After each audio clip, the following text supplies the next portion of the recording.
Bem-vindos à lição 5, Deus luta por vocês.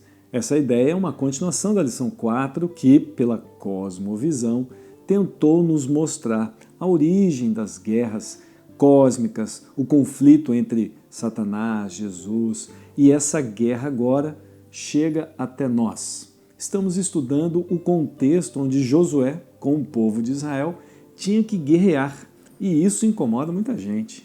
Porque sempre levamos a nossa visão moderna, ocidental, atualizada, para essa visão bíblica, que é antiga, não é ocidental e não tem nenhuma referência que nós temos hoje.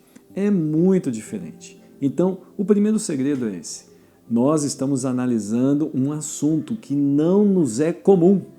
E isso a gente precisa pontuar. Vamos ler o verso para memorizar.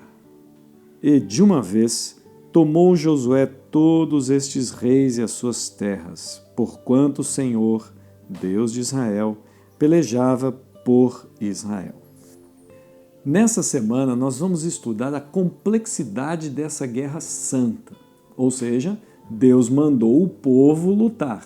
Então, por que se chama santa?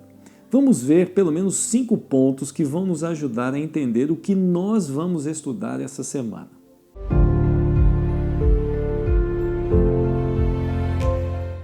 O primeiro ponto tem a ver com o povo, o território. Afinal de contas, Deus diz para Israel, você vai para esse lugar e você vai guerrear com esse povo aqui. Ou seja, a guerra ela não tem um caráter imperialista, expansionista, militar, não. A guerra é pontual.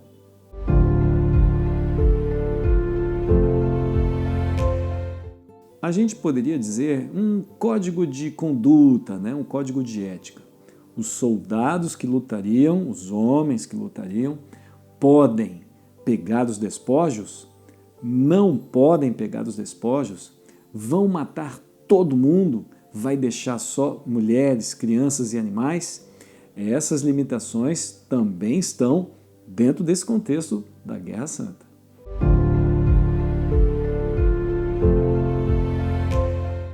Terceiro ponto, a paz. Deus, ele não luta, ele não manda o povo lutar sem antes oferecer a paz. Afinal de contas, a guerra não é a primeira opção, a guerra é a última opção.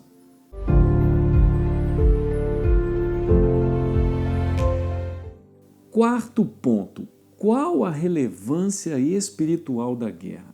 Gente, isso é muito, mas muito importante. A lição 6 vai falar sobre os traidores do povo. Por exemplo, Acã. Nós vamos estudar Acã na lição 6. Será que ele não obedeceu esse código de ética, essa conduta, e por isso trouxe problemas espirituais ao povo?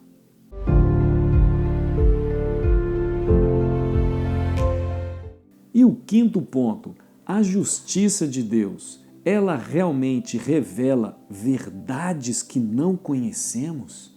Afinal de contas, por que Deus disse para o povo, vai lá e mata, destrói?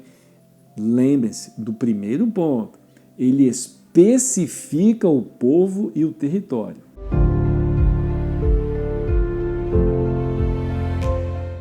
Para nos ajudar a entender sobre a complexidade da Guerra Santa, Ellen White tem uma citação incrível. Presta atenção. A destruição total do povo de Jericó era apenas o cumprimento da ordem previamente dada por intermédio de Moisés, relativa às nações de Canaã. Quando o Senhor seu Deus as tiver entregue nas mãos de vocês, para que as ataquem, vocês devem destruí-las totalmente. Essa ordem parece ser contrária ao espírito de amor e misericórdia ordenada em outras partes da Bíblia. Mas, na verdade, essa instrução foi de sabedoria e bondade infinitas. Deus estava para estabelecer Israel em Canaã, para desenvolver entre os hebreus uma nação e um governo que fossem uma demonstração de seu reino na terra.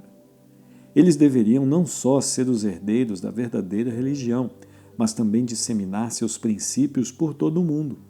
Os cananeus tinham se entregado ao mais detestável e degradante paganismo, e era necessário que a terra fosse limpa daquilo que, seguramente, impediria o cumprimento dos misericordiosos planos de Deus.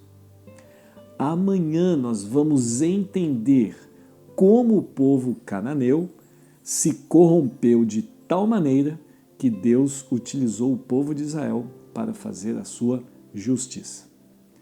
Não se esqueça, se inscreva aqui nesse canal, deixe o seu like, porque é muito, mas muito importante que todas as pessoas possam deixar o seu like.